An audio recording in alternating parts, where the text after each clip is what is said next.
Polite inquiries. What's the noise?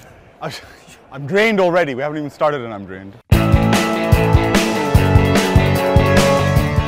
Kashmiri says, can we all agree this has been Pakistan's most clinical performance outside of Asia in test matches for eons? That's a lot of qualifications. Outside of Asia, in test matches, in eons. Yeah. I mean, I was thinking, more than that. I was thinking longer ago On a than that. Sunday?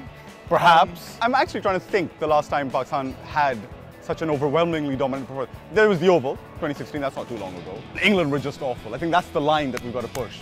England were just so unclinical and so... What is unclinical? So imploded. Does that just mean that they were just rolling around in mud? M says, where does England go from here? Leeds. Well, no. First they go back home, presumably. Yeah, I don't know where they stay. Maybe they went to the pavilion that's first. That's a little bit personal. Wait, I'll just pull out their numbers and address those here. I think most of the press are going to suggest that Baylor should be fired. And as far as, I'm sorry, I don't know why I actually did that. Spat all over your face, I'm not sure why. That's just because you're a Pakistani fan, and so firing the coach is the thing to do. Yeah. The actual problems here are so much deeper than who the coach is. People have been talking about all the problems England have, and I'm really confused about what these problems are. They're so deep that I can't go down inside and pick them up. You can't just come into England, land, go down, pick these problems up and say, this is what's wrong with England. The Pop Increase says, Broad and Anderson are regarded as the best opening bowling pair by many, not by me though. Okay, Pop Increase. But do they stand up to Pakistan's young pace attack? Well, I mean, Pakistan have just started this pace attack. It's not that young. Mohammed Amir has averaged 33 over the last 2 years. Yeah. So it's not like he's been great. Hassan Ali's just come into the team. Third test, Mohamed Abbas, 7 tests. And Fahim Ashraf is, basically you.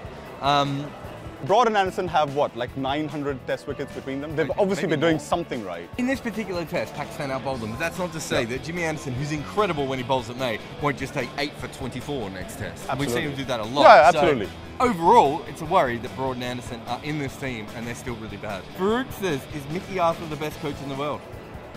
What is the best coach in the world? That's my question to you, Farouk. What is a best coach in the world? If you can get back to us on that, then we will answer this question in our next polite inquiry. Well, the easy answer to that is Steve Rickson.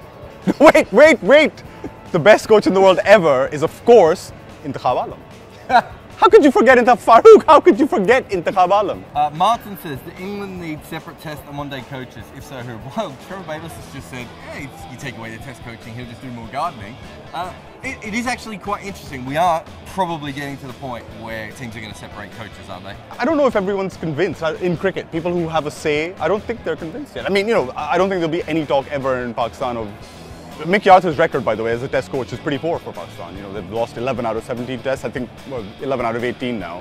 But he's done a great job with the ODI and T20 sides. I do have 2 words for the England strategy. Intikhab Alam.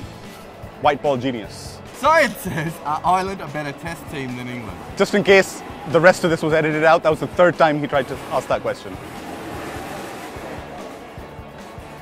Mohammed says, can we have a custom-made pitch for this English team which isn't green, doesn't have much pace, and isn't dry enough for spin? It's called a football field. Yeah.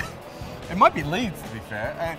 I think what they want is a pitch with a little bit of pace in it, but not too much pace, and a little bit of spin, but not too much spin, with cloud cover, but not so much cloud cover that it helps the opposition.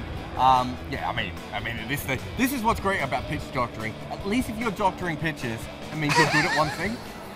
When you actually can't work out how to doctor the pitch, that's a much bigger issue for me. Shoaib says, who should replace Babar Azam in the next test? It'd be fucking Zaman, wouldn't it? How about you? It could be me. To be honest, it could be Gary Wilson.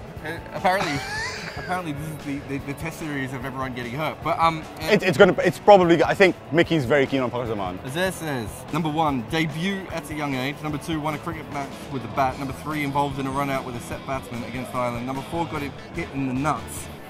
I just saw where this is going. He's trying really hard to be his uncle. Well, no, because if he was really trying hard to be his uncle, he would have tried to sweep Dominic Bess and then toppled over backwards and impaled himself on the stumps like Inzamam did against Monty Panesar at Headingley. The great moment was when he got hit in the nuts and he clutched his head. I genuinely thought that the ball had hit his head and that this was a concussion injury. I thought it was a real I thought it was serious, that oh my god. Oh. Then we saw the replay. I think it was just an excuse to go off the field quickly, get padded up to come back out because they lost their last wicket about 2 balls after that.